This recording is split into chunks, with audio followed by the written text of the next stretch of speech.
जय जगन्नाथ दोस्तों मु विश्वसागर स्वागत कर आध्यात्मिक चैनल वंदना को। पिता सब सन्तान सुख चाहती भविष्य चिंता करती। यही कारण सन्तान मार्ग निजे निर्णय करने से सदा चेष्टा करते। जो मार्ग रे पिता निजे चली जो मार्ग रे सुख दुख भल मंद निजे अनुभव कर मार्ग रे निज सन्तान चालू अधिकांश पिता इच्छा थाए बा से बाध्य करते। किसी सन्देह नहीं, यह भल भावना। किंतु यही प्रश्न उपर आम विचार करने भूली जाइछंती। को प्रश्न कौन समय सहित सब मार्ग बदल जाई न थाए? कौन सब नुआ नुआ समस्या आसी न थाए? बीती जाइथिया समय अनुभव आम नुआ पीढ़ी की को प्रकार लाभ दे पार?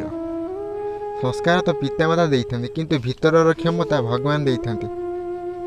जो मार्ग रे पिता को सफलता मिलची विश्वास अच्छी कि से मार्ग रे संतान को भी सफलता मिल जिवो। कौन जीवन संघर्ष आ समस्या लाभदायक नुहे? गोटे नुआ प्रश्न आउ गोटे नुआ उत्तर द्वार खोली न थाए। किंतु संतान को नुआ नुआ प्रश्न संघर्ष आ समस्या दूर रखा एथुरु लाभ मिलिबो ना क्षति? जो प्रकार संतान भविष्य निर्माण करने बदल में तांको चरित्र निर्माण करने श्रेष्ठ होता है, सेमती संतान मार्ग निर्णय करने बदल में नुआ नुआ संघर्षर सम्मुखीन होगापी मनोबल आ ज्ञान देवा आवश्यक। यह लाभदायक होता है। फ्रेंड्स आज ये वीडियो भल लगे like comment share and subscribe करने भूलें। जय जगन्नाथ।